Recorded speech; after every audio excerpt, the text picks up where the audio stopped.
Hello, good afternoon, and welcome to the COP update for Tuesday, the 11th of January. Excuse me, on the LFC Daytrippers. A bit to get through today. If you have anything that you've seen in the news or the media or online, social media, whatever it is, throw it in the chat and we'll absolutely try to have a talk about it in the next 20 to 30 minutes, if that's okay. If you're in here and you're watching, fair play to you, hit the like button. If you haven't subscribed already, do so. We're putting out loads and loads of good content nearly every day of the week at this stage. And if you have a share button there, hit the share button and share it across your social media. Gareth McDonald says Goldbridge already has a video up saying Salah to leave Liverpool. Yeah, okay, Mark, whatever. But let's talk about the false positives. Let's start with the false positives. So, Jurgen Klopp made a comment at the weekend after the Shrewsbury game where he said, "Look, we've had a tough week. We had to close the training centre down. Everybody had to leave. We had to do so many tests. We had so many X amount of positives. Then a load came back that they were false positives, and he said it was a tough week. Thought none of it. Went about his business, and the uproar over this is absolutely unbelievable. Ghost of Sparta says, "Gavo, tried your spice burger omelette, game changer." It really is, Ghost. It really is, man. I'm delighted. I have six spice burgers in the fridge here, but it's heartburn central. Yeah, just go easy on them. They are deadly, but go easy on them.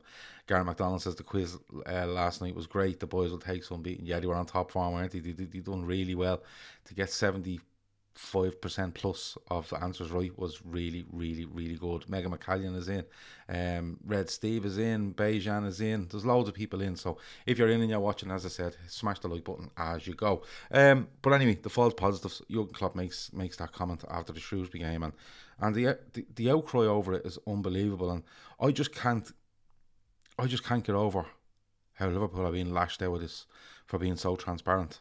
Clubs beforehand have closed training grounds, said nothing, said they can't play. That's it. Nobody said anything.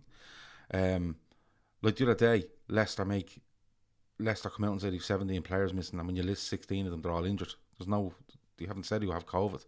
And it seems that just passes. And now it's Liverpool, and it's like, oh, they should forfeit the game. They should forfeit this. They should forfeit that.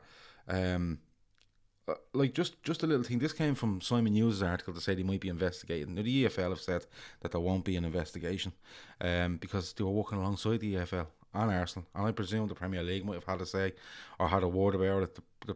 The FA would have had a word about it, and medical experts would have had a word about it. Liverpool were going about the protocol, got these positives, and went to the EFL or wherever they needed to go to, went through the process over the space of 24 to 48 hours, got told what to do, and done it. And then Klopp comes back and went, there's a load of false positives. Like, nobody's turning around going, who's testing this? Who is doing this and making these false positives come back? Let's look at the protocols and the way things are done, rather than just going, Klopp, Liverpool, blah, blah, blah, blah, blah. As I said before, you can always question it and you can always say, what's going on there? But then when you get to what's happened, surely people turn around and go, oh, well, look, that's what's happened. Liverpool aren't doing the tests. Liverpool aren't producing the tests.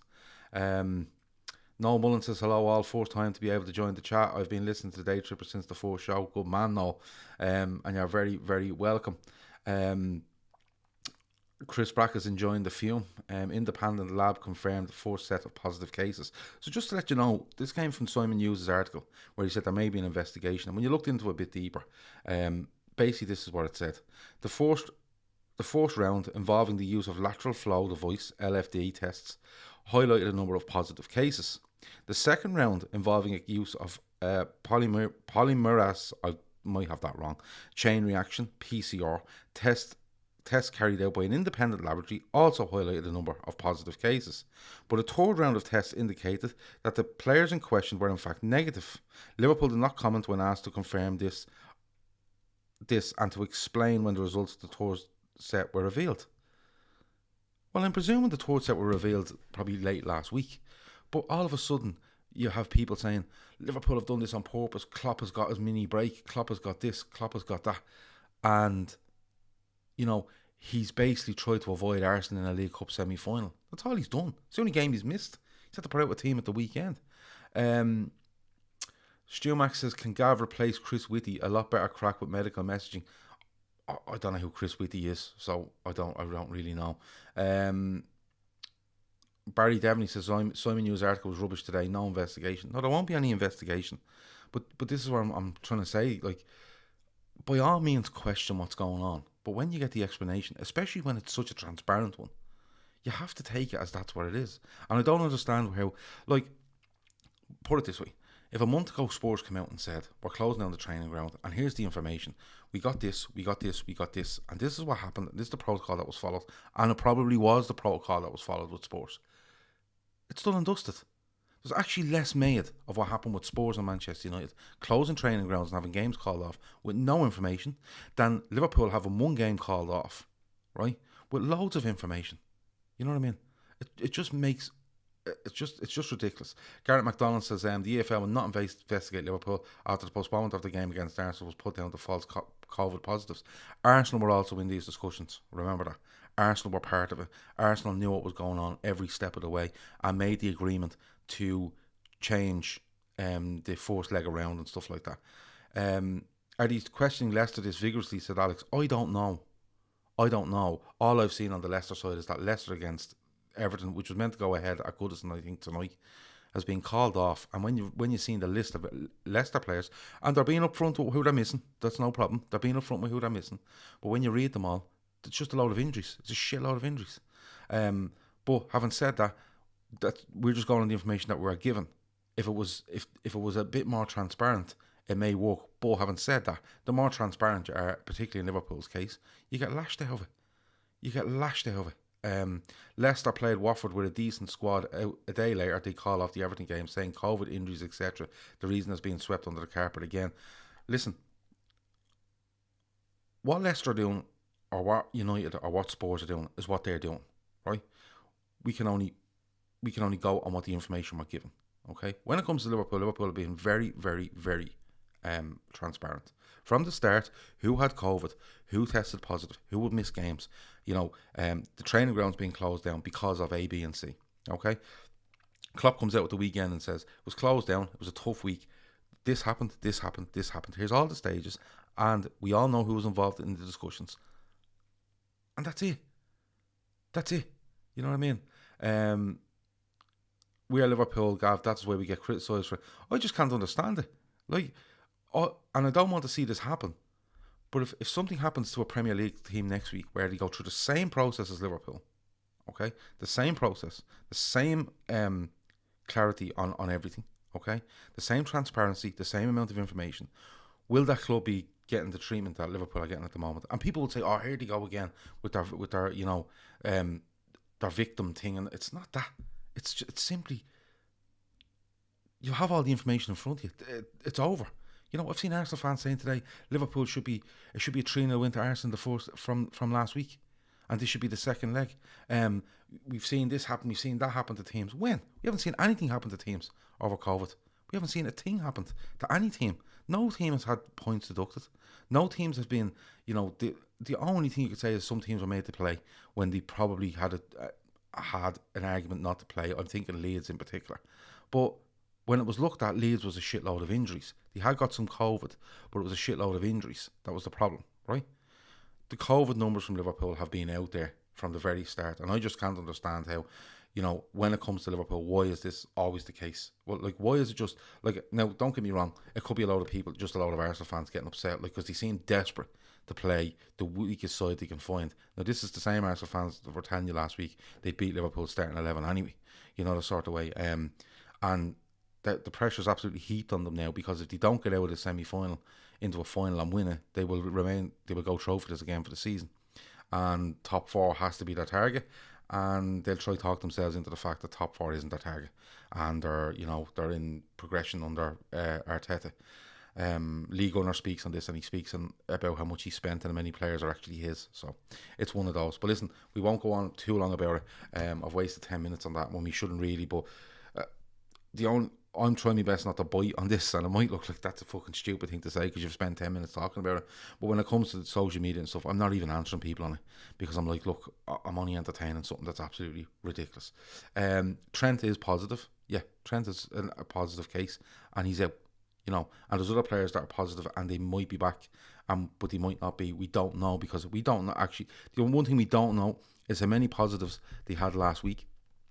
How many of those came back still positive or came back as, look, it's a false positive? You know what I mean? So it's one of those. So we leave it at that as well. Moving on to Jurgen Klopp. Moving on to Mohamed Salah. We've seen. Oh, look, we've seen some quotes, and this is going to come out during the African Nations. You're just going to have to deal with it. TJ says it's League Gunner type of fans complaining. He had massive complaints last week. I went on to a show with him, and by the end of it, we more or less agreed that they're following the proper protocol. Mo Salah. Someone said there that Mark Albridge has a video up already saying Mo Salah to leave Liverpool. I'd love to know where he's getting that information. But what I would say is that these quotes, the timing of them aren't great. A bit like Lukaku last week, but you're going to get it showing the African nations. It's as simple as that. The quote is, here's the quote, I'll read it out to you, okay? They know what I want. I'm not asking for crazy stuff. I've been here for 5 years now. I know the club very well. I love the fans. The fans love me. But with the administration, they have been told the situation. It's in their hands. Okay? I would consider that a little bit worrying. I'm going to be honest. I would consider that a little bit worrying because if that's a genuine quote, which I believe it is, because where I took the quote from, don't usually go with just let's throw this quote up and see what happens. They're not like that. And I hate when I see stuff like this because it's basically throwing balls into the opposition court. And when you're doing that and you're doing this in public, it looks like you're angling and you're positioning yourself for an outcome that you feel might happen, i.e. a contract's not signed. Now, I've said it, Barry Devaney says Salah's quotes are nothing new, to be honest. Yeah, it does feel like a bit of a rehash. It does. They're slightly different. He said the same last month as the Reclaimer. He did, 100%. It feels like a bit of a rehash.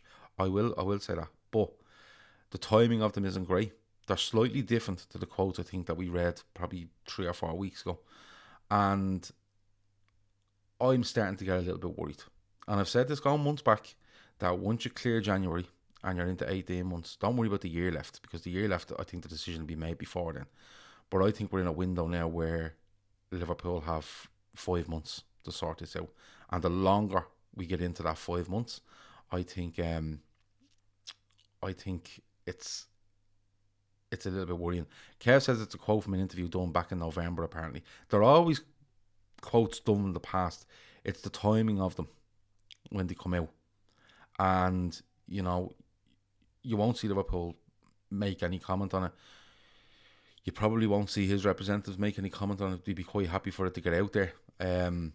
But regardless of when they were made and when they're out, we're still sitting on the 11th of January with no contract signed. That's it. You know, Liverpool, if they're not willing to pay Salah what he thinks he's worth, it's the hill FSG will die on, in my opinion. Arsenal for Life says Liverpool should be punished. Tell me what way they should be punished. You can tell me now why Liverpool should be punished over this. I will absolutely have the conversation with you, Arsenal for Life. But just coming back to Salah, yeah, you still have to look at a timeline, and if they're not willing to pay him what he thinks he's worth, and what his representatives thinks he's worth, and what a lot of people around the world thinks he's worth, he's the best player on the planet, for me at the moment. The chances are they look to cash in on him come the summer. Now, I'm not saying they will. This is not me telling you they will. This is not me telling you I think they will. I'm just putting the situation out there, putting the scenarios out there. And for me, it's regardless of what's being said, not said, posturing, wherever it is, it's still the 11th of January and we're still haven't got a contract signed. Now, 5 months is a long time in football to get things right, but the closer it gets to that, the more you'll have other clubs bouncing off and going, what's going on, blah, blah, blah. You know, you have a year left and, look, if people think that other clubs don't talk to their representatives with 18 months left, with 2 years left, don't be fooling yourself. It's one of those. But look, we'll have to wait and see. But at the moment, Salah's not being not being signed. The contract's not done, and a lot of people think that January it will be announced as, oh, here we go. This is our signing for January, and it may well be. It may well be. If Mo doesn't sign by the summer, would you cash in, Gav? Asks Shawnee. It's a difficult one. It really is a difficult one. I don't ever want to see him leave Liverpool. Not in the years he's in at the moment. Not in his prime. Not like this. No. But it's a business at the end of the day, and I'm sure there's people way more engrossed in that business than me that will make that decision. But it'd be madness, absolute madness. Like the money you pay Salah over 4 years or 5 years, will total probably 80 million quid. It'll cost you double that. It'll cost you double that to replace him, and add wages on top and stuff like that. Like when you see Erling Haaland is walking around and it looks like a £250 million deal. And is he of the standard of Salah? He's very, very good, don't get me wrong, but is he of the standard of Salah? What player out there gives you what Salah gives you, and how much will it cost? That's how much. That's what kind of you have to ask yourself. Luis Diaz talk won't go away. Just to let you know, it's been reported that he has told of his desire to play in England. That has come out over the last couple of days across a couple of Portuguese publications, and then it's been reported in England. I think one of the red tops have reported that, but apparently he has said of his desire to play in England. Reports say Liverpool are prepared to pay up to £58 million from, but Porto and their manager have publicly said that they want to keep him. Now I don't know. That's just like, they're not going to say they don't want to keep him. They're not going to change. They're not going to change their bargaining position. I know I've read, and even in this chat, people have informed me that he has a buyout clause, and they have some financial difficulties. So we'll have to wait and see on that. But at the moment, his name won't go away. It's still in the news. This is the next step usually. Oh, he wants to play in England. Then there's a figure put on it of what Liverpool are willing to pay. Then Porto will tell you that they want him to stay. Then you have in the background, how their financial difficulties, what their targets are for the season with regards to domestic. I think they're they're out of Europe, aren't they? Are they out of Europe, or they're probably gone into the Europa? So it's always posturing. It's always different things come from different spaces. There is not anything solid on this, but it's just a name that won't go away, and we're getting more reports, and that's what I'm here to tell you, and that's why I'm here every day, just to come in and go, listen, that's what's being said, make of it what you will, let me know what you think. Barry Devaney says the Kunde links are very odd. Yeah, that was from yesterday, and yeah, they are. Garrett McDonald asked, are Porto in a bit of a financial hole? It looks like they are. I haven't looked into it in a massive way. A couple of people away from this show, and some people in this chat as well, have told me that they're in fairly serious financial situation at the moment. Ben from Rivalry Side says hello, mate. Ben, how are you? That's the first time I've seen you in here. You're in having a look, and Ben got a beautiful Jordan Henderson framed jersey for his birthday, I think, and it arrived the other day. And check out his Twitter. I think it's on his Twitter, but it looks it looks top drawer, absolutely top drawer, Ben. Nat Phillips, again, the talk comes out most days about Nat Phillips and him leaving Liverpool this January window. Again, nothing solid since we heard that Watford had bid £7 million. Nothing has come out since then. There will be a couple of clubs looking. You might have to see a centre-half move in the Premier League before someone will bite on Nat Phillips. Even if Tarkowski was to say leave Burnley for Newcastle, or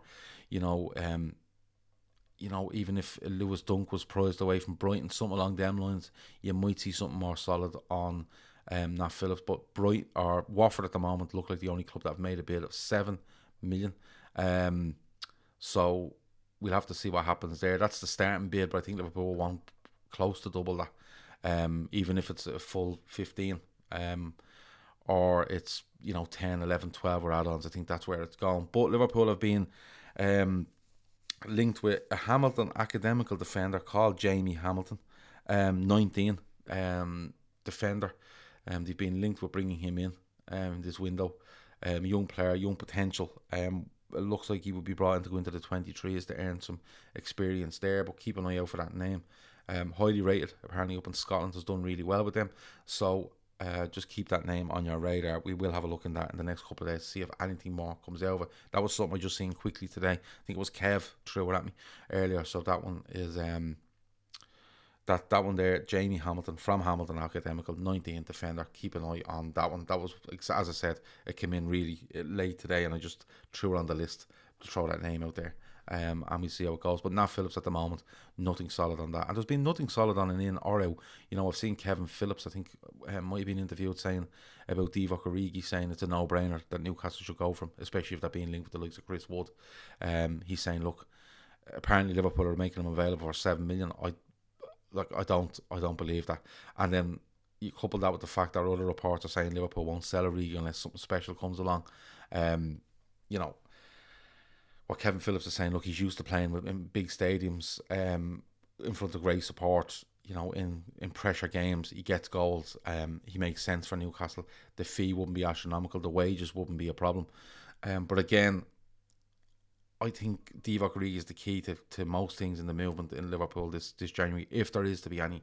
I think if he leaves, Liverpool have to do some business. And they may, you never know, something could be happening in the background. I don't know if it is. I really don't know what it is. But at the moment, there's calls from some parts of the media for Newcastle to look at Divock Origi. But again, there's nothing. There's nothing there at the moment. Mo Salah starts his AFCON campaign today, 4 o'clock, I think, in Group D versus Nigeria. Nigeria, I think we're going in. Were Nigeria going in as one of the favourites? But he starts that today in Group D, so the best of luck to Mo Salah. Of course, Sadio Mane, was it yesterday, gets the winner in the 97th minute, 7th minute of injury time, a winner for Senegal. A penalty after VAR, but again, the African Nations has been excellent. If you don't get a chance, or if you do get a chance to watch it, absolutely go and watch it. Kosa Clapper says FSG don't want to invest; they would rather cash in on them. I get that point of view, but it'd be like me selling my car for 10 grand and paying 20 grand to replace something that's the exact same. And then people telling you you're tight with money. You know, we don't know. If we go down the route of cashing in on Salah, right, how much are you getting with a year left on this deal? That's the truth. Because someone will genuinely come in and go, there's 50 million quid. They will genuinely come in and say, there's 50 million quid. Because they know come January he can sort himself out with a free transfer somewhere. And we get nothing. You know, that's why it's so important to get this out of the way by May or June. Will it happen by May or June? I don't know. Mark says we have outgrown our owners. It's pretty clear. Well, Mark, what came out in the media last summer when nothing really happened, bar Canate, was that 2022 was the year that Liverpool seen as the start of the rebirth, or the revamp of this Liverpool squad. It's 2022 now. Now we're only 11 days in fairness, granted, but you know. I think I genuinely think they will do something in January, but I think it will be based off. I think Divock Origi is huge in it, and I've no problem with that. Once it's an improvement, you know, I don't want to bring someone in just for the sake of it. But if you tell me you're getting, if you're telling me you're getting Divock Origi and you're getting money for him, but you're going to bring in a Luis Diaz or a Danjuma or a Rafinha, you're all over that. It has to be improvement. But as supporters, a lot we want things yesterday, you know, sort of way. But I do get people's frustrations. There's absolutely no doubt. You do get frustrations with regards to that. But you know, if you sell one and bring one in and it improves you, there's no problem there. There's absolutely no problem. Ali says, Gav, it isn't about wages for Salah. It is investment in the squad he wants and ambition. FSG have to give him that contract or there will be riots, in my opinion. Yeah, I'm sure. Listen, I'm sure when there was lads signing contracts like Alisson and Fabinho, Van Dijk, or whoever signed contracts in the summer, they'll all be asked about Mo Salah's future. They most definitely will. So it's one of those where, you know, Salah will be asking those questions as well. Like, you know, Salah will be looking at the squad going, well, what's happening here? What are we going to do? He's definitely going to be asking the same questions that the other lads would have been asking in the summer. Arsenal for Life has come back. Fair play to you. Disgraceful club. Okay. Trying to duck out of our game. If it was the other way around, you'd be protesting and making banners. We didn't try duck out of any game. We put the information forward in a very clear and concise manner, a transparent manner, and the EFL, Liverpool, and your football club came to the decision. All right. So that's the first thing. A disgraceful club. If you want to tell me more, go ahead. But we didn't try to duck out of any game. If it was the other way around, you'd be protesting and making banners. We had a game called off against Leeds, and we didn't protest and make a single banner about it. We thought it was shit because we wanted to watch football on Boxing Day, but we knew it couldn't happen. So that's that. The whole country hates Liverpool. Fair play to them. We're not here to be liked. Usually when clubs are liked, it's because they're nice, aren't they? And they do okay. Arsenal end up being liked, you know. But anything to keep you relevant, fair play to you. But at the end of the day, Liverpool ducked out of fuck all. And I'm sorry for coursing that 2 on a Tuesday. But they didn't duck out of anything. They gave information. They gave it clearly, concisely, and they followed everything that they were meant to follow. And with the assistance, as I said, of the EFL, possibly the Premier League, the FA, and Arsenal Football Club, a decision was agreed upon, and the game goes ahead on Thursday. What's the issue? But thanks for the comment, by the way. But I have a right to reply, and that is the reply. I think that's about it though for today. Very little on the transfer front. There's very little, small little snippets coming out. I hope you enjoyed the quiz last night because it was a cracker. Go and watch or listen to it. It's available across all your Spotify's, your Google Pods, your Apple Pods, wherever it might be you're listening on. So go and check that out. And as I said, hit the like button on your way out. Subscribe if you haven't already. And if you want to share this, absolutely share it. And yeah, that's about it for today's COP update. We will be back later on. Keith will be back with Kev and Chris. Maybe a fourth guest, we don't know, but they will be back tonight with a transfer agenda show. And before people jump down my throat and go, we're not doing anything, why are you doing this? You're wasting your time. It's a transfer show about the whole Premier League. What teams are looking at what players and what it could mean for other clubs, and will a merry-go-round, all that sort of stuff. All the links out there, and the lads go and have a nice time about it at 10 o'clock tonight. I'll be back at 2 p.m. tomorrow afternoon with some more chat. And yeah, hope you enjoyed it. Talk to you in a bit. Over now.